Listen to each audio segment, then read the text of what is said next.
Γεια σου, είμαι ο Μάνος. Καλώς ήλθες στο The Endless Tour. Το TED είναι η μετουσίωση της αγάπης μου για τα ταξίδια και τις διαφορετικές κουλτούρες, που μέσω των επεισοδίων του και της κάμεράς μου μπορώ και τη μοιράζομαι μαζί σου. Θέλεις να ταξιδέψεις μαζί μου? Έλα και εσύ στο The Endless Tour, κάνοντας like, comment, share και subscribe.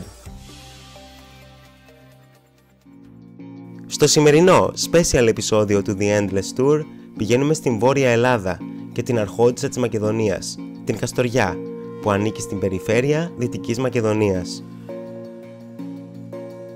Ο πληθυσμός της ανέρχεται σε 20.000, με την πλειοψηφία να κατοικεί κοντά στο υγρό στοιχείο, τη λίμνη Ορεστιάδα και τον ποταμό Αλιάκμονα.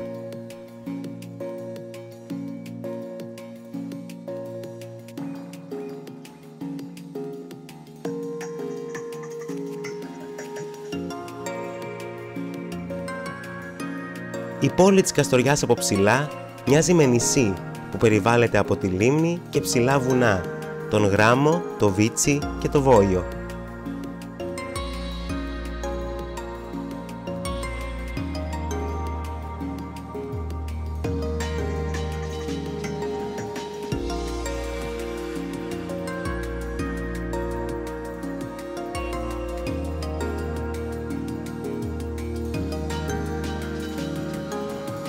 Ο τόπος κατοικείται συστηματικά από τα μέσα της 6ης χιλιετίας πριν την κοινή χρονολογία. Αδιάψευστος μάρτυρας, οι κορυφές εκατοντάδων πασάλων που εμφανίστηκαν τη δεκαετία του 1930 όταν η στάθμη της λίμνης υποχώρησε. Ο αρχαιολογικός χώρος του Δυσπηλιού και το υπαίθριο οικομουσείο δηλώνουν την παρουσία ανθρώπινης δραστηριότητας και ο επισκέπτης τους έχει την ευκαιρία να προσεγγίσει τον τρόπο ζωής των κατοίκων της νεολιθικής περίοδου.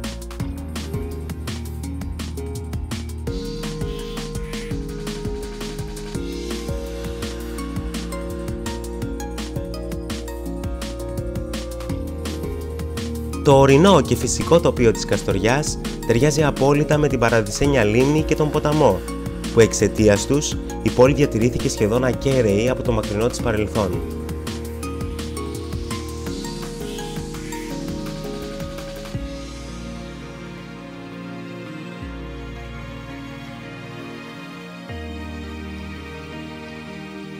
Οι μεσαιωνικές συνοικίες Ντολτσό και Απόζαρη βρίσκονται μία ανάσα από τη λίμνη. Τα αγέροχα καστοριανά αρχοντικά του 17ου και 18ου αιώνα μαρτυρούν την οικονομική άνθηση της πόλης στο παρελθόν. Πολλά από αυτά είναι αναστηλωμένα και ανοιχτά για το κοινό, καθώς έχουν μετατραπεί σε μουσεία, ξενοδοχεία, ξενώνες και χώρους εστίασης.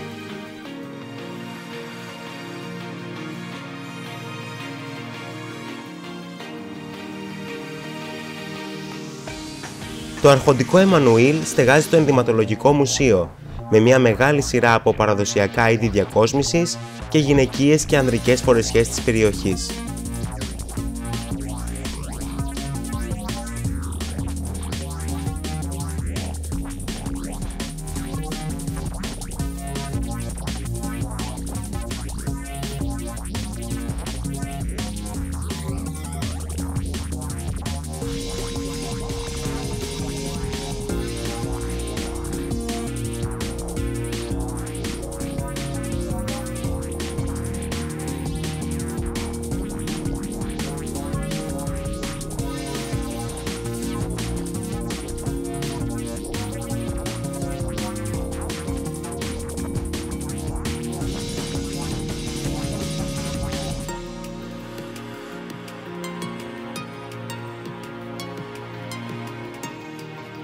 Τα μικρά σοκάκια αποκαλύπτουν την ομορφιά των αρχοντικών, τα οποία είναι εναρμονισμένα με το περιβάλλον και αποτελούν δείγματα παραδοσιακής αρχιτεκτονικής.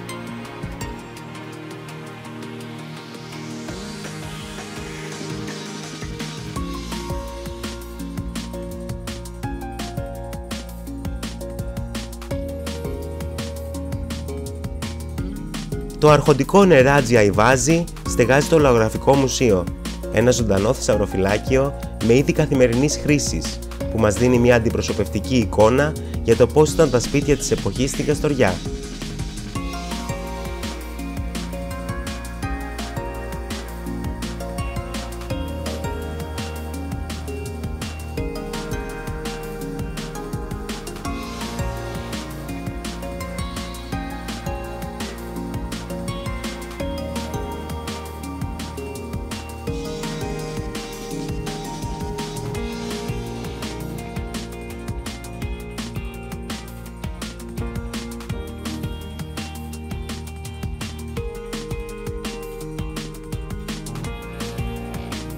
Στην Καστοριά σώζονται 70 βυζαντινές και μεταβυζαντινές εκκλησίες.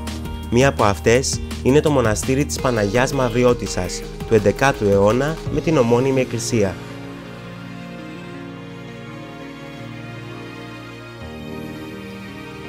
Οι τοιχογραφίες με τις μορφές Αγίων μαρτυρούν τη σημαντική θέση της Καστοριάς ως κέντρο θρησκευτικής ζωγραφικής.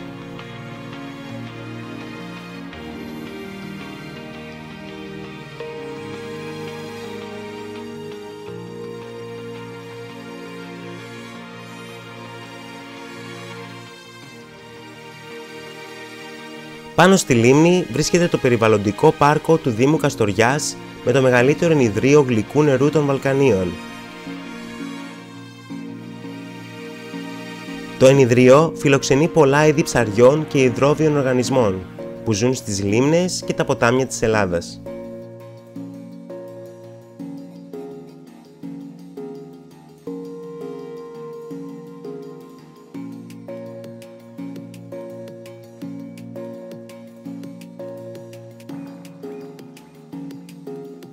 Το σπήλαιο του Δράκου με το ποικιλόμορφο εσωτερικό του είναι απαραίτητη στάση στην όχθη της λίμνης.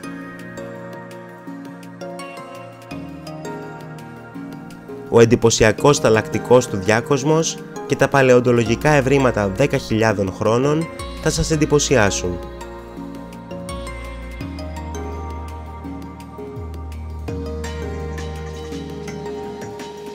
Ο χειμώνας στην Καστοριά είναι δρυμής. Η λίμνη παγώνει και τα βουνά ντύνονται με λευκό χιόνι, που προσφέρει νέες εμπειρίες για τον επισκέπτη. Το χιονοδρομικό κέντρο στο Βίτσι αποτελεί πόλο χειμερινών σπορ και ομορφιάς, προσφέροντας πανοραμική θέα των γύρω περιοχών.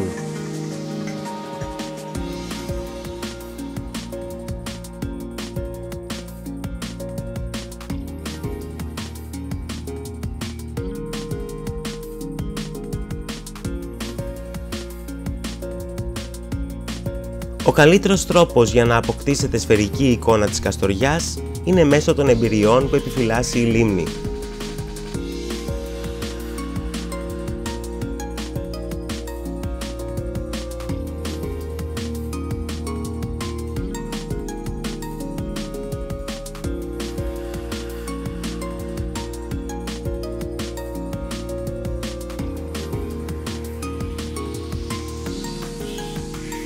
Οι καλοκαιρινές δραστηριότητες σε διασκεδάζουν και τα τουριστικά σκάφη με τον περίπλου της Χερσονήσου αποκαλύπτουν την μαγική αμφιθεατρική διάταξη των σπιτιών πάνω από τα νερά της λίμνης. Η Καστοριά είναι συνδεδεμένη με την παραγωγή και το εμπόριο γούνας. Πολλά από τα αρχοντικά που βλέπουμε στην πόλη σήμερα οφείλονται σε μια ιστορική απόφαση, όταν η Ιστάνμπουλ εξέδωσε φιρμάνι για την υποχρεωτική χρήση γούνας από όλους τους στρατιωτικούς. Η απόφαση αυτή έφερε έλλειψη στους παραγωγούς γούνας και εσείς μπορείτε να μάθετε περισσότερα στο απόσπασμα που ακολουθεί. Οι Καστοριανοί αντιλαμβάνονται τις εξελίξεις και επινοούν την παραγωγή με αποκόμματα που τους βοηθάει να μεγαλουργήσουν.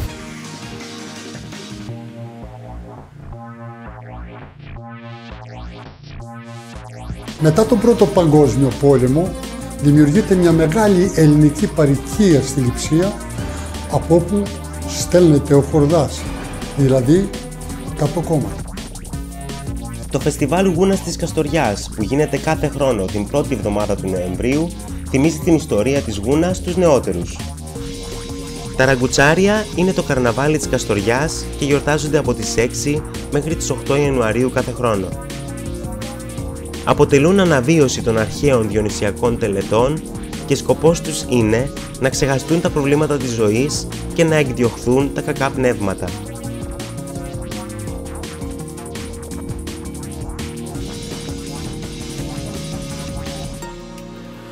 Οι μπουμπούνες είναι μεγάλες φωτιές που ανάβονται στις πλατείες της πόλης την Κυριακή της Αποκριάς. Τη φωτιά συνοδεύουν ορχήστρες με πνευστά και χάλκινα όργανα, φαγητό και άπλετο κόκκινο κρασί.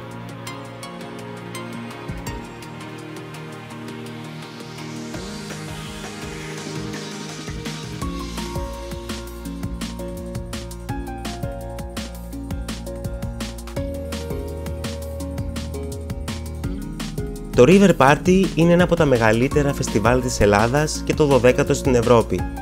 Διοργανώνεται για πάνω από 40 χρόνια την τελευταία εβδομάδα του Ιουλίου στον Δήμο Νεστορίου, στις όχθες του ποταμού Αλιάκμονα. Τις ημέρες του φεστιβάλ που συνδιοργανώνεται από το Δήμο, η περιοχή αποκτά ιδιαίτερη κινητικότητα, καθώς περισσότερα από 50.000 άτομα κατασκηνώνουν ή αναζητούν κατάλημα στους ξενώνες και τα ξενοδοχεία της περιοχής. Όπως είδαμε, η Καστοριά είναι μια ζωντανή, όμορφη και πολυπολιτισμική πόλη που παντρεύει με ωραίο τρόπο την κουλτούρα με την αειφόρο ανάπτυξη. Η πολυπικιλότητα της Καστοριάς την κάνει ιδανικό μέρος για κάθε είδους ταξιδιώτη, εκείνον που αναζητεί πολιτιστικές οδούς, περιπέτεια με μικρή απόδραση στην πόλη, καλό φαγητό και πολλαπλές δραστηριότητες για όλες τις ηλικίες.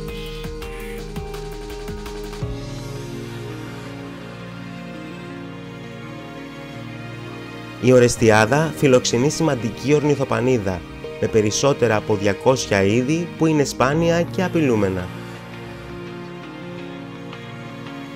Η Καστοριά είναι ένας παραδεισένιος τόπος που καλύπτει όλα τα γούστα και απαιτήσεις. Το τοπίο που σε αγκαλιάζει αποτελεί ιδανικό σκηνικό για ξεκούραση και εξερεύνηση, ακριβώς όπως όλα τα μέρη του κόσμου. Όταν η καταιγίδα της πανδημίας περάσει, ας επισκεφθούμε αυτόν τον τόπο. Πάνω απ' όλα να είμαστε όρθιοι, ασφαλείς και αισιόδοξοι για την επόμενη ημέρα. Να θυμάστε, η Ελλάδα είμαστε εμείς.